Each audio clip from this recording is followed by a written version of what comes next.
شرم اور حیا نام کی کوئی شے نہیں رہی، عصمت و عفت کا کوئی حساب نہیں، کوئی ذکر ہی نہیں۔ اور گواہیاں کیا ہے؟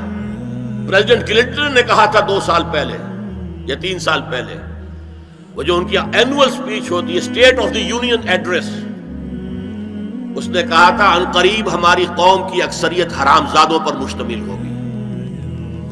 یہ حرام زادے کا لفظ میں نے ترجمہ کیا ہے born without any wedlock.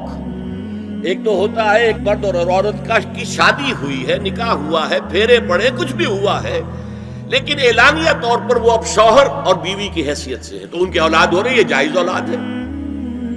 ایک بغیر شادی کی اولاد ہو رہی ہے تو یہ حرامی ہے، حرام زادے ہے۔ انہوں نے کہا کہ ہماری قوم کی اکثریت حرام زادوں پر مشتمل ہوگی۔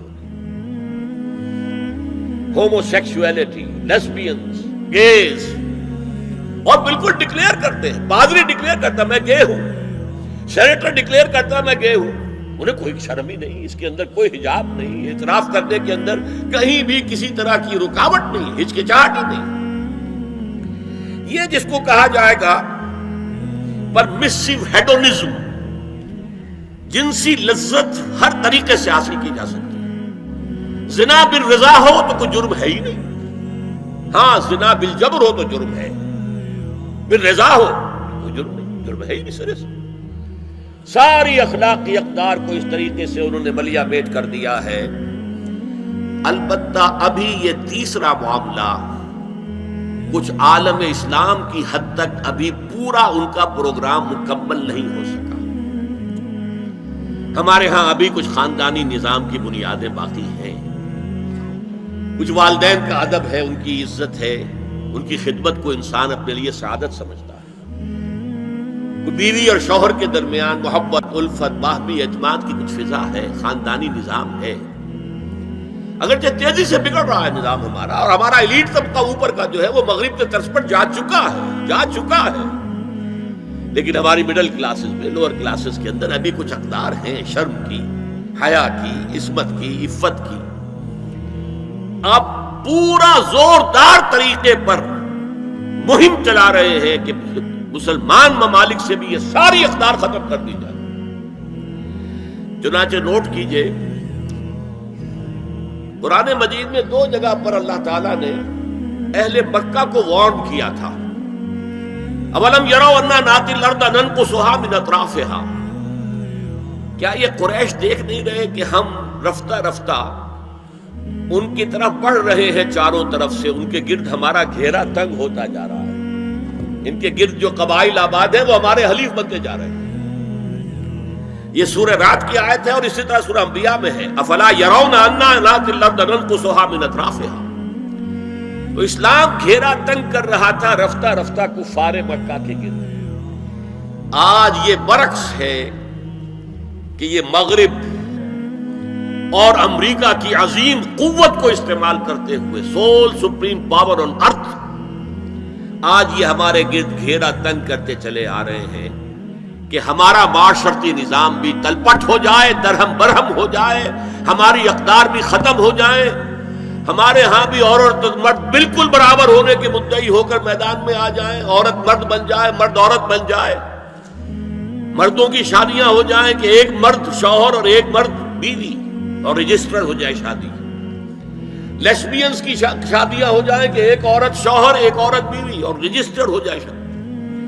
یہ سارا کام ناتی الارض ننقصها من اطرافها، اس کی مثال کیا ہے کہ پہلے اس پروگرام کے تحت 1994 میں کانفرنس ہوئی قاہرہ میں، عرب ورلڈ کا وہ مرکز ہے، اس لیے کہ عربوں میں تعلیم کے اعتبار سے، ٹیکنالوجی کے اعتبار سے سب سے آگے مصری ہے، تو یہ چونکہ ان کا ثقافتی اعتبار سے امام ہے، وہاں جا کر انہوں نے ڈیرا لگایا اور ان افکار کی اور ان نظریات کا پرچار کا معاملہ کیا۔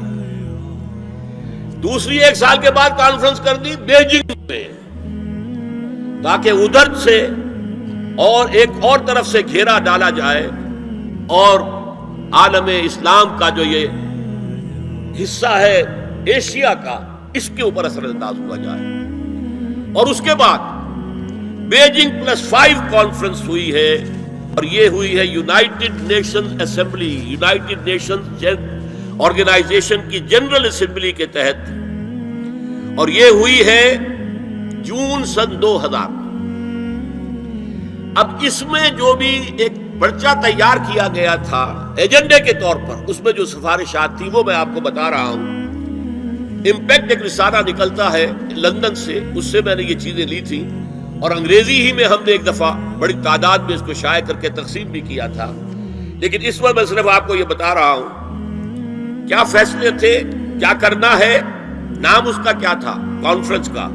Women 2000 gender equality development and peace for the 21st century. Preparatory document میں نمبر 1 ہومو سیکسولیٹی کو نارمل سیکسول اورینٹیشن قرار دیا جائے، کوئی جرم نہیں ہے۔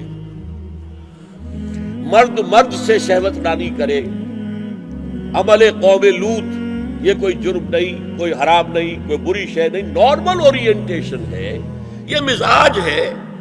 ایک شخص جو ہے عورت سے اپنی خواہش پوری کرنا چاہتا ہے، ایک مرد سے کرنا چاہتا ہے، تمہیں کیا اعتراض ہے؟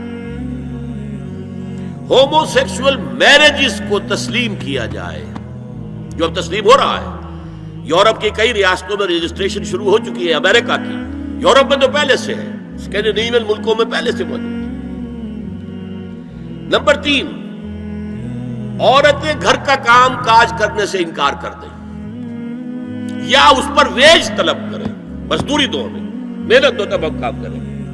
یہ چولہا جھونکنا، یہ روٹی پکانا، برتن دھونا، یہ اس کے لیے ہمیں اجرت چاہیے، لیبر۔